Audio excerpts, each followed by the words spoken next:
지난번 그 1차 수사 받고 나서 거기 이제 서명 안 하고 그냥 나왔다면서요. 그리고 나서 관련자들의 진술이 바뀌었어요. 들어가서 모든 책임을 어떻게 보면 본인 때문에 신세 망친 사람들한테 다 전가하고 나는 책임이 없다. 이런 태도를 보이고 있잖아요. 김성훈 경호처차장이 좀 마지막까지 체포영장 집행 저지하면서 곁에 있었던 사람인데 그 책임마저도 사실은 경호처에다 그냥 전가하는 상황이고, 아니 본인도 살아야죠. 뭐 언제까지 저 끝난 대통령 엄호하고 있지도 않은 사실 허위 사실 가지고서 그걸 방어하겠습니까?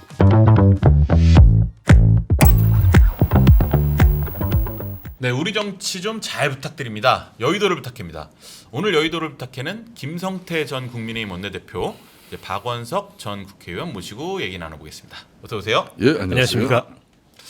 네, 오늘 원래 이제 윤석열 전 대통령 구속영장 얘기를 하려고 했는데 이제 아침에 이제 속보가 들어왔죠. 이제 국민의힘이 혁신위원장의 윤희숙 여의도 연구원장을 이제 임명했다는 얘기입니다. 이거 아침에 이 윤희숙 원장은 이제 문재인 정부 때 뭐 나는 임차인입니다. 이제 이런 연설을 해서 굉장히 유명해진 이제 경제인 출신인데요. 국민의힘이 혁신위원장으로 윤희숙 원장을 앉힌 거 어떻게 보십니까? 저는 뭐 그나마 이제 안철수 혁신위원 내정자가 전격적인 사퇴를 하고 난 이후에 이제 이게 전당대회 이전에 이 혁신을 굳이 해야 되냐 이런 뭐 저는 개인적으로 고민을 하고 있었어요. 그렇지만 이제 송원석 비대위 입장에서는 김용태 전 비대위원장이 제시한 그 5대 계획안을 이 혁신위에서 녹여내겠다 그러고, 사실상 김용태 전 비대위원장이 그 계획안을 전당대회까지는 좀 밀고 가서 실천시킬 수 있는 그 기회를 박탈시켜 버렸잖아요.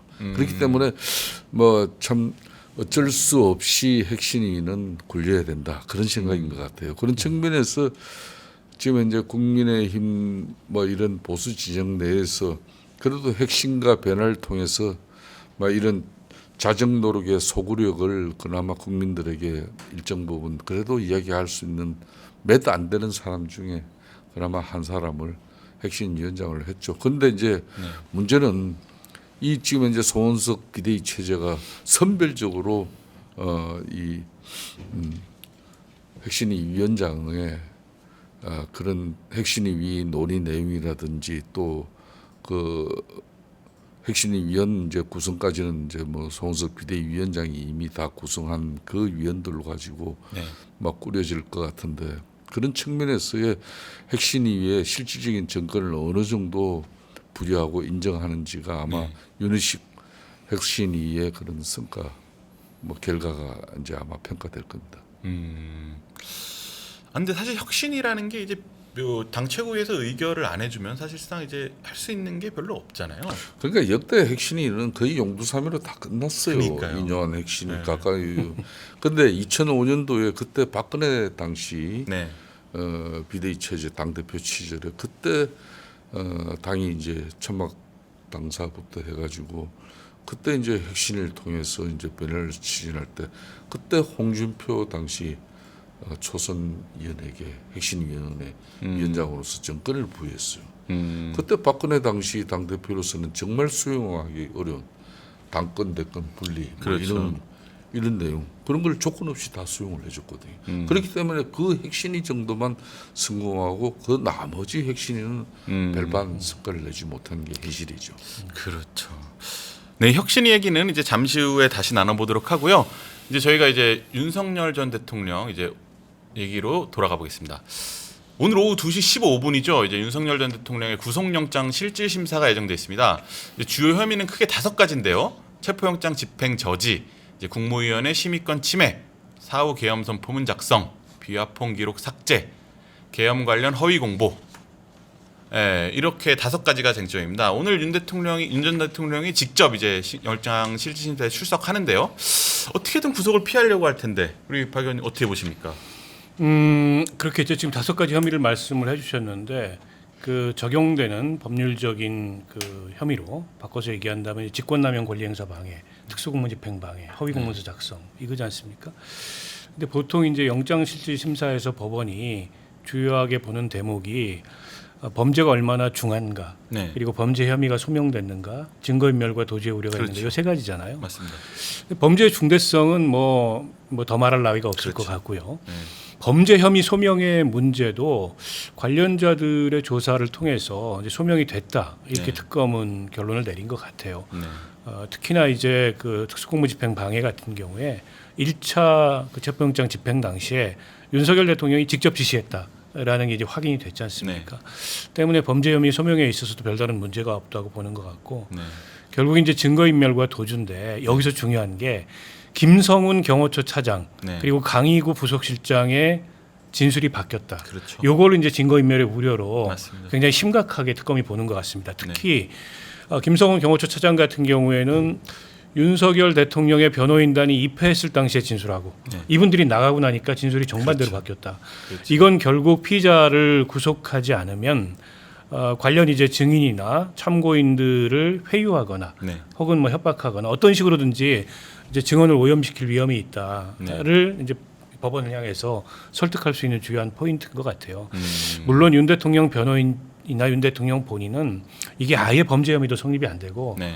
무리한 영장 청구고 일종의 이제 압박 수사다. 그렇게 주장하겠죠. 이렇게 이제 항변을 할 거고 아마 윤 대통령이 직접 변론에 나설 가능성이 있어요. 지난번 1차 때도 네. 40분 동안 본인이 그렇죠. 얘기했다는 거 아니에요. 맞습니다. 이번에도 이제 본인들의 항변의 신뢰성을 설득력을 높이기 위해서 직접 나설 텐데 근데 이제 이 법원의 입장에서 제가 보자면 네. 지난번에 지규현 판사의 구속 취소 결정이 네. 사실은 굉장한 논란을 빚었습니다. 맞습니다.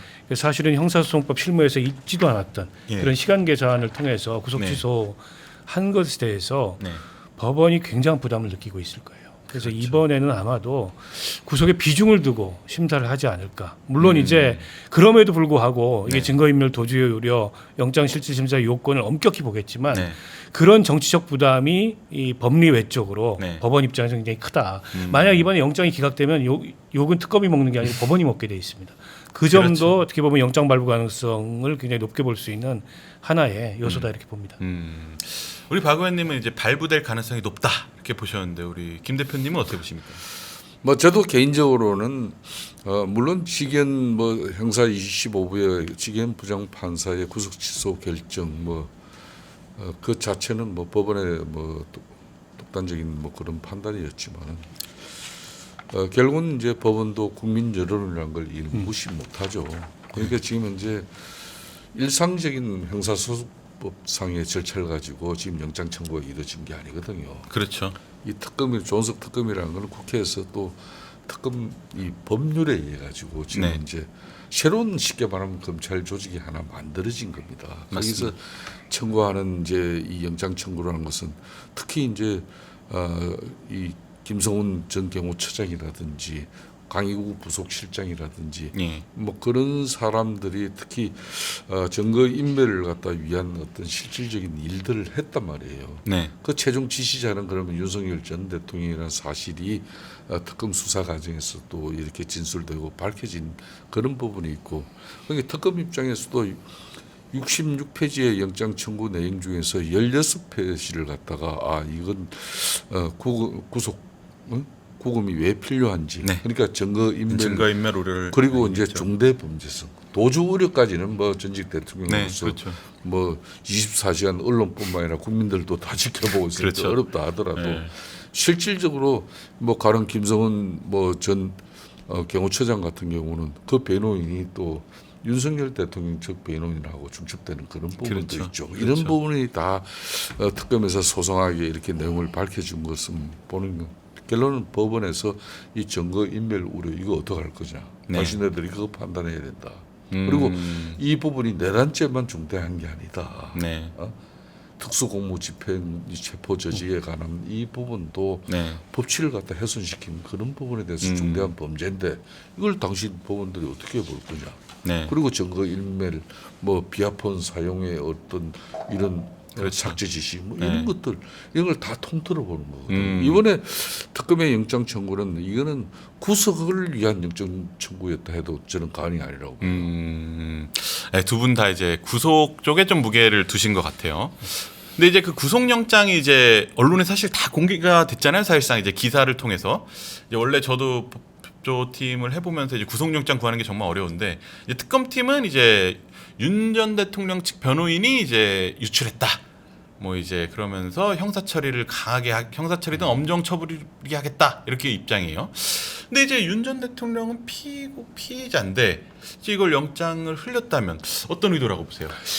아니 이게 이제 통상의 경우하고 좀 많이 다르잖아요. 그렇죠. 이제 통상의 경우는 취재를 해보셔서 알겠지만 검찰 쪽에서 영장을 통째로 주진 않고 그러진 않죠. 말로 슬쩍 흘립니다. 그래.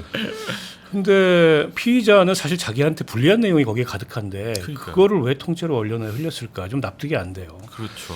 그러니까 추측을 해보자면 한 3가지 정도 이유가 있을 것 같은데 첫 번째로는 이제 강성 지지층을 굉장히 의식하는 것 같아요.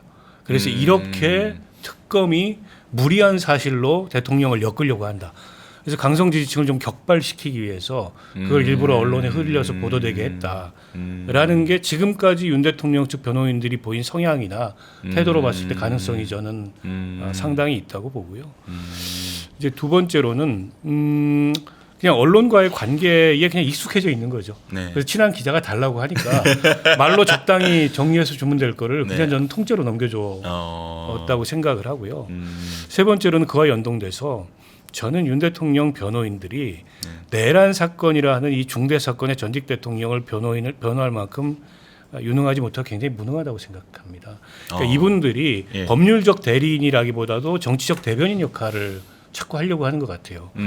그러니까 특검에서 처음에 출석 요구했을 때도 쓸데없는 시비를 겁니다. 네. 뭐 지하로 가겠다는 그렇죠. 등, 뭐 그랬죠. 9시가 아니고 10시에 가겠다는 등 그거 하등에 도움이 안 되고요. 맞습니다. 여론만 악화시켰고 결국에 본인들한테 더 불리한 환경만 지금 만들었거든요.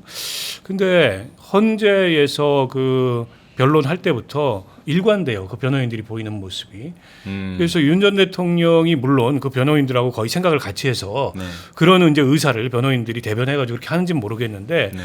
법률적으로 방어한다는 측면에서 저 대리인들이 도움이 하나도 안 된다. 지금까지 하는 걸 미루어 봤을 때. 네. 이번에 이 영장을 통째로 넘긴 행위도 도움이 안 되고 네.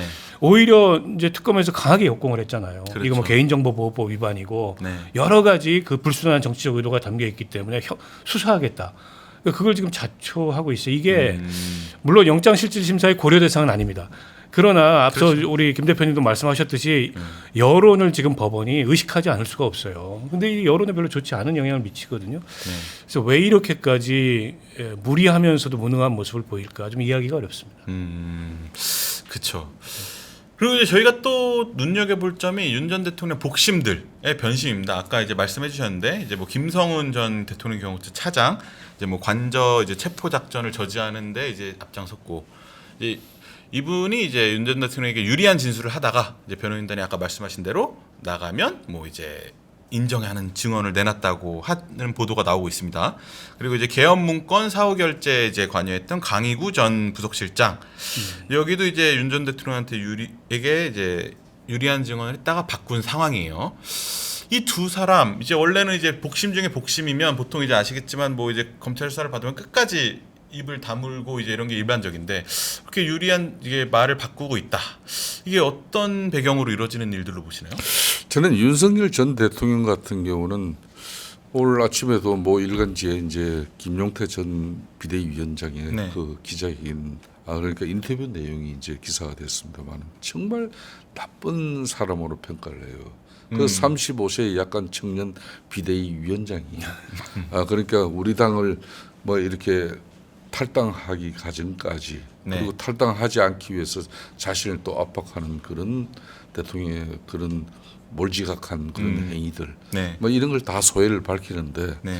저는 윤석열 전 대통령이 2017년 박근혜 대통령 탄핵 당시 네. 그러니까 대통령이 한 사람은 최순실 국정농단에 의해서 탄핵 파면이 이루어지고 한 사람은 이제 또 12.3 비상계엄의 위헌적이고 불법적인 그 행위 때문에 파면과 또 그랬죠. 탄핵이 이루어진 건데 그런데 전직 대통령 두 사람이 대처하는 방식은 저는 언론의 인식이나 자신의 이 범죄 부분에 대해서 방어권을 행사하려고 하는 그 부분은 뭐 법기술자로서 자기는 뭐 전문성을 가지고 있다 하더라도 네. 국민들께 대하는 자세와 태도가 제일 중요해요. 그렇죠. 박근혜 전 대통령과 어찌 보면은 조족죄를 윤석열 대통령하고 비교를 하면 그런 측면에도 불구하고 박근혜 대통령은 자신의 그 억울한 말 한마디 하지 않고 국민들에게 사과하고 송구스럽다.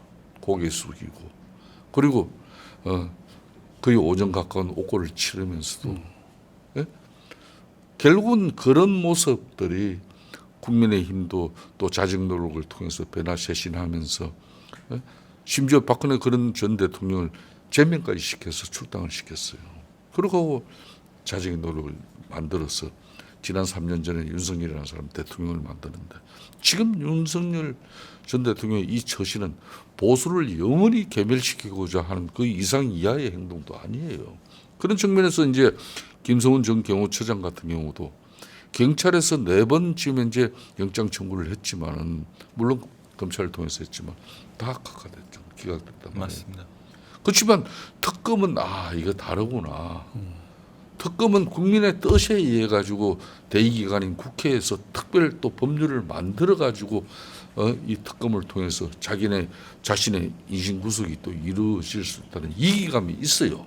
그렇기 때문에 있는 그대로 이제 특검에게 이야기할 수밖에 없는 것이고 그렇게 해서 자신을 방어하는 거 있는 거예요. 그렇죠. 예? 네.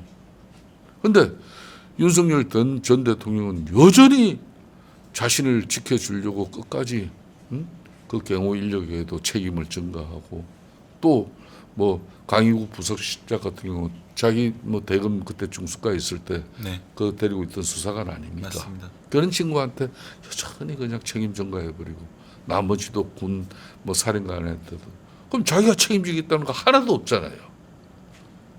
이런 사람은 국민들로부터 절대 동정을 받지 못합니다. 저도 윤석열 전 대통령의 태도로 인해서 네. 그 관련자들이 약간은 좀 회의, 더 나아가서는 좀 환멸 이런 걸 느끼지 않을까 싶어요. 그러니까 모든 책임을 어떻게 보면 본인 때문에 신세 망친 사람들한테 다 전가하고 나는 책임이 없다. 이런 태도를 보이고 있잖아요. 그러니까 김성훈 경호처장이 좀 마지막까지 그 체포영장 집행 저지하면서 곁에 있었던 사람인데 그 책임마저도 사실은 경호처에다 그냥 전가하는 상황이고 본인은 이제 면직됐고 법적 이제 책임을 져야 되는데 아니 본인도 살아야죠. 뭐 언제까지 저 끝난 대통령 엄호하고 있지도 않은 사실 허위 사실 가지고서 그걸 방어하겠습니까? 그러니까 옳고 그름의 차원에서도 있었던 대로 진술하는 게 맞다고 보고 저는 이것도 윤 전 대통령이 자초했다. 그러니까 많은 문제들을 지금 보면 윤석열 전 대통령은 본인이 자초위원이라고 스스로 자초하고 있어요. 이번에 영장 그 청구도 마찬가지입니다. 지난번 그 1차 수사 받고 나서 거기 이제 서명 안 하고 그냥 나왔다면서요. 뭔가 충격을 받았는지 모르겠지만. 네. 그리고 나서 이제 관련자들의 진술이 바뀌었어요. 들어가서.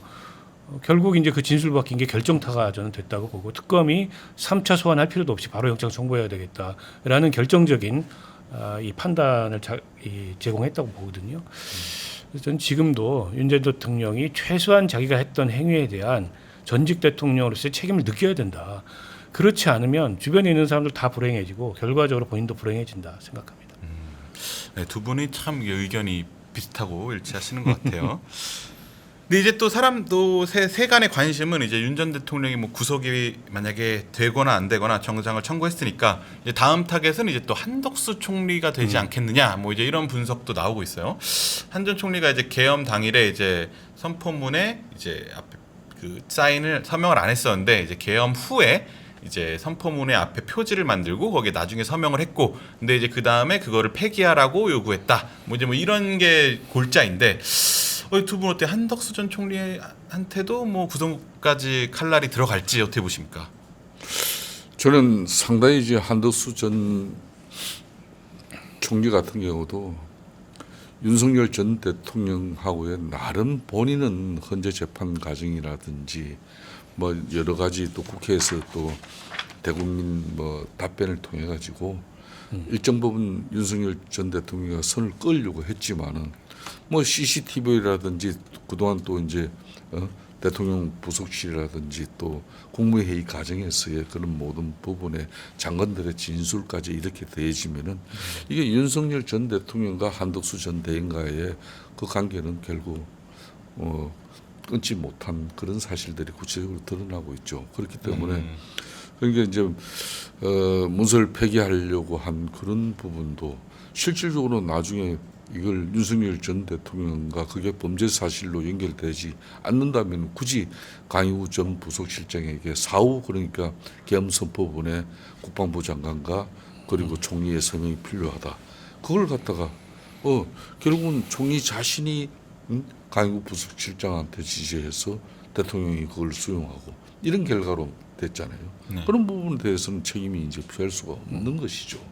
그런 측면에서 이제 불과 2달 전까지만 하더라도 또 국민의힘 또 우리 당내 흔히 말하는 친중 세력들의 핵심은 그 사람을 대통령 후보로 만들려고 했는데 이런 부분들이 한밤에 또 야심한 새벽에 후보 교체 이거는 대한민국 정당 역사에도 흑역사로 남거든요.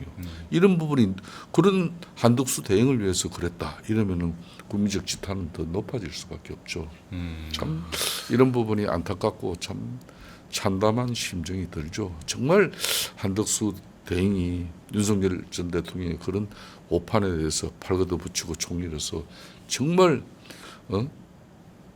뭐 이렇게 하면 안 된다는 그런 소신 있는 행동을 했다면 그런 뭐 총리로서 정말 나중에 그래도 재평가가 이루어질 수 있다고 저는 보고 있지만 윤석열 전 대통령하고 되려 윤석열이 저지른 그런 불법적이고 위헌적인 그 계엄을 갖다가 합리화시키는데 일정 부분 그걸 역할을 했다 그러면 이걸 어떻게 피해가냐. 이게 내란죄는 주요 임무 종사자가 아닌 단순 가담자도 무거운 처벌을 받습니다. 그 한덕수 전 총리가 구속이 될지는 잘 모르겠는데 처벌을 피하기는 어렵다. 일단 이렇게 보고요. 저는 그 한밤의 후보 교체가 만약에 성공해서 한덕수 전 총리가 국민의힘의 후보가 돼서 그러나 이제 선거 결과를 바꾸지는 못하고 선거를 패배했다 이렇게 가정을 해보자고요. 네. 가뜩이나 지금 국민의힘이 굉장히 위험한 상황이에요. 당 전체가 자칫하면 새 특검에 의해서 당이 쑥대밭이 될 수 있는 상황인데 그러면 빼도 박도 못하는 내란 공범당이 그냥 그 순간에 확정돼 버리는 거예요. 만약에 한덕수 전 총리로 후보를 교체했다면. 그렇죠. 그러니까 그런 위험성이 당시에도 예상이 안 됐던 게 아니었습니다. 그런 위험성이 예상됐음에도 불구하고 그거를 추진했던 도대체 국민의힘의 친윤이라는 세력들은 지금 이 시점에서 무슨 생각을 할지 저는 굉장히 궁금해요. 좀 느끼는 게 있어야 되지 않을까요? 근데 저는 조금도 느끼는 게 없고 조금도 달라지지 않은 것 같아요. 우리가 잠시 뒤에 얘기하겠지만 이래가지고는 국민의힘은 어떤 쇄신도 변화도 불가능합니다. 이게 뭐 또 이 특검 수사를 두고 정치권에서도 정치적인 이제 반응들이 크게 나올 것 같은데요. 우선 이제 뭐 민주당에서는 뭐 이제 지금도 계속 공세 포인트를 삼고 있으니까 이제 만약 윤 전 대통령이 구속된다면 이제 민주당에서는 어떤 식으로 반응할 것 같으세요? 윤 전 대통령이 구속된다면 당연히 그 민주당은 이제 국민의힘까지를 포함해서 이 내란 동조 세력으로 다 묶어서 어쨌든 정치적으로 식물화하겠다 이렇게 나오겠죠. 아니 입장을 바꿔놓고 생각하면 안 그러겠습니까? 민주당 입장에서는 가뜩이나 지금 이재명 정부 출범 이후에 여론도 굉장히 좋고 국민의힘은 갈수록 여론이 악화되고 있고 지금 지지율을 보세요. 그 김문수 후보가 받았던 지지율의 거의 절반 정도로 국민의힘 정당 지지율이 나옵니다. 당연히 상대가 저렇게 허점을 보이고 약해져 있을 때 민주당으로서는 또 내년 지방선거도 있는데 최대한의 공세를 취하겠죠. 그러니까 이게 협치나 통합도 그 대상이 어느 정도 자격을 증명해야 되는 겁니다. 근데 국민의힘은 협치 통합의 대상으로서 자격을 증명하지 못하고 있어요. 지난번 총리 청문회 때 김민석 후보자 문제 많았죠. 근데 왜 여론이 바뀌지 않냐? 국민의힘에 대해서는 더 문제가 있다고 국민들이 보는 겁니다. 그러니까 당신들은 내란 동조 세력 아니냐. 뭘 해도 당신들보다는 낫다. 근원적으로 자격에 관한 그런 질문을 받고 있어요. 이번에 장관 후보자들 인사청문회에서 똑같을 거예요. 웬간해선 낙마 안 합니다. 어떤 경우에 낙마하냐. 여권 내부의 여론이 돌았을 때 그 후보자는 낙마할 거예요. 야당의 공세로 절대 낙마하지 않습니다. 이 상황을 국민의힘은 굉장히 좀 심각하게 인식하고 깨달아야 되는데 아직 안 그런 것 같아요. 네.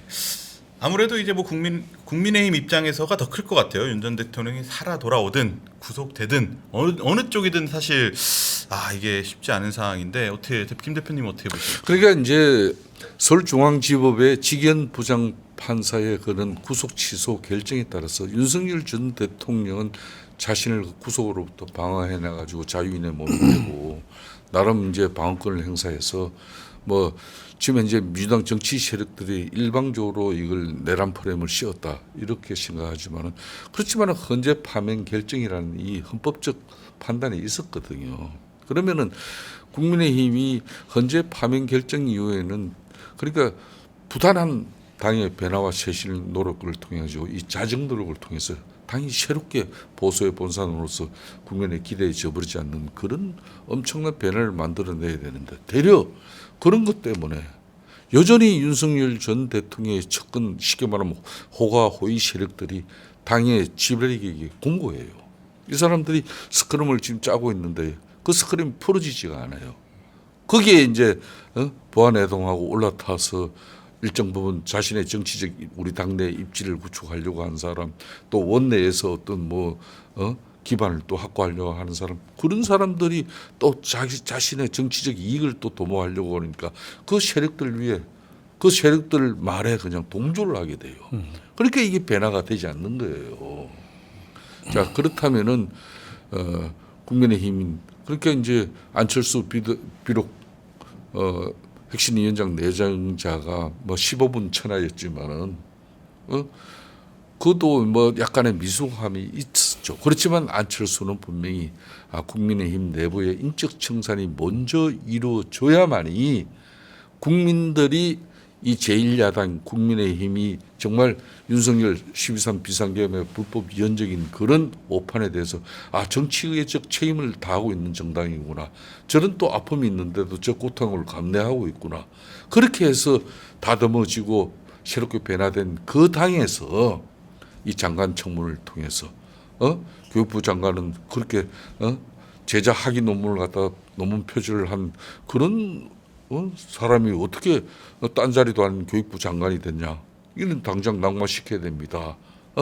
또 뭐 외교부 장관 같은 경우는 어떻게 외교부 장관이 그렇게 알박기를 통해서 도로까지 편입해서 그런 엄청난 차익을 만들어내느냐? 뭐 이런 여러 가지 지금 장관을 낭만시켜야 될 사람들이 너무 많아요. 또 이게 이 제1야당이라는 게 쉽게 말하면 국민적 신뢰가 확보된 가운데 국민적 지지가 뒷받침된 그 기반이 있어야만이 제대로 된 야당 역할을 할 수 있는 겁니다. 이 청문회에서 그럼 야당이 제대로 된 발품을 팔아가지고 언론 보도되지 않은 그런 내용을 가지고 제대로 된 장관 인사청문회가 이루어지려면 국민적 제보가 있어야 돼요. 이 장관 내정자 이 사람들이 살아온 그 족족을 우리 국민들은 다 알고 있어. 누군가는. 그죠? 그리고 많은 공직자들이 저런 사람들이 우리 부처 장관이 되면 과거의 은행 또 그 사람의 또 정치적 행위 이런 게 앞으로 정부의 정책을 우리 부처의 정책을 이끌어가지 못합니다. 그런 제보가 돌아야 야당은 그런 제보를 바탕으로 기본을 가지고 청문회 자리에서 한 방을 미기고 그걸 끌어낼 수가 있는 거예요. 지난번 김민석 총리 내정자 청문회 보십시오. 맨 그냥 재산 뭐 그냥 5년 동안 은 세비는 5억 한 1,000만 원밖에 안 되는데 8억 어디서 났나? 근데 그 사람이 실질적으로 나이 63살 되도록 재산이 2억 몇천만 원밖에 없어. 그것만 가지고 때리니까 안 되는 거예요. 네. 그러면 발품을 팔아야 돼. 야당은 중국 청와대에 가서라도 맞아요. 네. 그 지도 교수 만나가지고 이 사람이 제대로 된 논문을 학위를 수여받을 수 있는 그런 뭐 여러 가지 과정과 절차가 있었는지 그런 노력 하나도 안 했잖아요. 그렇다고 야당이 뭐 제보를 통해서 지금 응원을 하고 있습니다. 그래서 국민의힘이 변화돼야 되는 게 바로 그 이야기인데 이 여전히 윤석열 대통령이 지금 상황 인식 하나도 안 변해요. 왜 법원 앞에 그 많은 기자들이 그렇게 진치고 있겠습니까? 국민들의 사죄하고 사과하는 그 목소리 하나 딸려 그러고 그런데 자기 지지층 뒤다보려고 기자 밀치는 그런 성정을 가지고 우리 국민들이 어떻게 국민의힘을 용서하고 응원과 지지를 보내겠습니까? 이걸 청산해내는 힘이 국민의힘에 나와야 되는데 자정노려워서 그게 이루어지지 않으면 외부의 힘에 의해서 결국은 풍지박산이 날 수밖에 없는 거예요. 그걸 아까 우리 박은석 의원께서 지적하신 겁니다.